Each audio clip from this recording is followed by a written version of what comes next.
Tabe salamat lingunalatai salam sahujud karendem malempang. Adil Katalino bacuramin kasaruga basengat kajubata arus. Indonesia merupakan salah satu negara penyumbang sampah plastik terbesar kedua di dunia setelah Cina, dengan persentase mencapai 187,2 juta ton per tahun. Meskipun plastik memiliki keunggulan seperti ringan, fleksibel, tahan lama, dan konservator yang baik, namun ketika plastik dibuang sembarang lingkungan dapat merugikan serta membahayakan lingkungan setempat. Dari sekian juta ton sampah plastik di Indonesia, 3,2 juta ton diantaranya dibuang ke laut. Pada saat itu, ketika sampah plastik dibuang ke laut, maka sedikit demi sedikit akan mempengaruhi biota pada perairan, serta sedikit demi sedikit juga organisme-organisme memakan sampah plastik tersebut sehingga dapat membahayakan organisme dan biota pada lingkungan perairan tersebut. Slide ini menampilkan penelitian terdahulu pengolahan limbah plastik menjadi bahan bakar cair oleh para peneliti, yaitu menggunakan beberapa metode. Yang pertama, metode thermal cracking dan hydrocracking.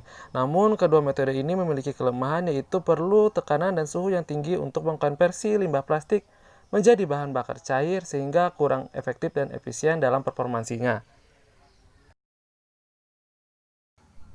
Nah, kami dari Universitas Palangkaraya dengan bangga mempersembahkan suatu ide baru tentang pengolahan limbah plastik dengan cara Sintesis katalis NiZSM5 mesopori untuk konversi limbah plastik menjadi bahan bakar cair demi mendukung kemandirian energi di masa depan. Reaksi catalytic cracking dimulai ketika ada sebuah molekul masuk ke dalam pori katalis. Molekul ini nantinya akan bergerak dan menyentuh sisi aktif dari katalis tersebut sehingga akan berubah menjadi molekul yang ukurannya lebih kecil. Namun, apa yang terjadi ketika ada sebuah molekul yang ukurannya lebih besar dari ukuran pori katalis? Tentunya molekul ini tidak dapat masuk ke dalam pori katalis dan tidak dapat menyentuh sisi aktif dari katalis tersebut. Hal inilah yang mendasari kami dalam mengemukakan gagasan mengenai sintesis katalis NiZSM5 mesopori, di mana selain terjadi adanya modifikasi terhadap ukuran pori yang awalnya berukuran mikro menjadi berukuran meso, tentunya adanya impregnasi logam Ni juga akan meningkatkan sisi aktif dari katalis tersebut, sehingga mempermudah proses perengkahan hidrokarbon rantai panjang dari limbah plastik menjadi mikromolekul hidrokarbon yang merupakan kelompok bahan bakar cair. Gambar di samping merupakan ilustrasi dari sisi asam katalis ZSM5 mesopori yang terimpregnasi logam Ni.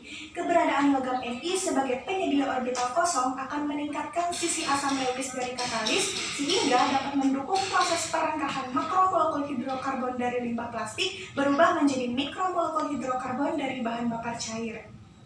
Sintesis katalis NiZSM5 mesopori dimulai dengan preparasi pasir silika sebagai SiO2, kemudian disintesis secara hidrotermal dengan sodium alumina, PPOH sebagai template, dan CTABr sebagai pembentuk polimeso.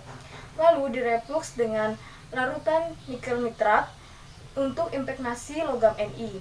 Selanjutnya, material yang sudah terbentuk kemudian dikarakterisasi menggunakan SRT, SEM, FTIR, dan absorpsi peridin. Kemudian siap digunakan sebagai katalis untuk mengkonversi limbah plastik menjadi bahan bakar cair. Limbah plastik dimasukkan ke dalam sebuah reaktor pirolisis yang berisi katalis NiZSM5 mesopori. Kemudian limbah plastik ini dipanaskan sehingga mencair dan berubah menjadi gas. Gas mentah kemudian diteruskan ke dalam sebuah sistem yang disebut dengan siklon, di mana terjadi pemisahan antara gas dan arang. Gas mentah yang sudah dipisahkan kemudian diteruskan ke dalam sebuah quencher system dan terjadi sebuah proses kondensasi yaitu pendinginan, di mana nantinya gas ini akan berubah menjadi cairan. Nah, cairan inilah yang nantinya disebut sebagai bahan bakar cair.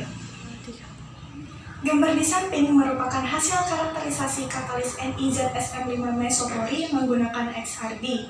Difraksi tersebut mengindikasikan keutuhan struktur dari ZSM5 mesopori meskipun telah diimpregnasi dengan logam Ni. Karakterisasi selanjutnya menggunakan absorpsi piridin untuk mengetahui sisi asam dari katalis NiZSM5 mesopori. Sisi asam Lewis diketahui pada bilangan gelombang 1445, 1595, dan 1612 per cm. Sedangkan sisi asam Bronsted dapat dilihat pada bilangan gelombang 1490 per cm. Slide ini menampilkan karakteristik dari katalis ZSM5 Mesopori dan NI-ZSM5 Mesopori menggunakan FTIR untuk mengetahui karakteristik gugus fungsi setiap material. Dari kedua spektra FTIR pada gambar di samping dapat terlihat adanya perbedaan bahwa logam Ni berhasil terinfeksi pada katalis ZSM5 Mesopori.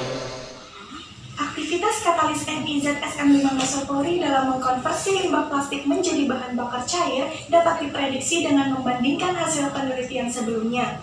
Dari tabel di samping dapat dilihat adanya peran ZSM5 sebagai penyedia sisi asam Bronsted dapat meningkatkan angka konversi limbah plastik menjadi bahan bakar cair dari 75% menjadi 78%.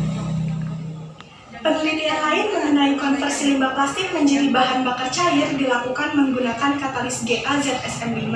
Limbah plastik berhasil dikonversi menggunakan katalis GaZSM5 dengan total 26-98%. Hal ini menunjukkan impregnasi logam terhadap katalis dapat meningkatkan sisi aktif dari katalis sehingga performansi katalis dalam mengkonversi limbah plastik menjadi bahan bakar cair akan berjalan lebih optimal. Nah, dari pemaparan tadi dapat disimpulkan bahwa penggunaan katalis NI-ZSM5 Mesopori dapat mengurangi biaya pengeluaran karena menggunakan potensi lokal Kalimantan Tengah yaitu pasir silika. Selain itu, modifikasi ukuran pori menjadi meso dan impregnasi logam Ni pada katalis diprediksi dapat meningkatkan performansi katalis dalam mengkonversi limbah plastik menjadi bahan bakar cair. Demikian pemaparan dari kami. Terima kasih.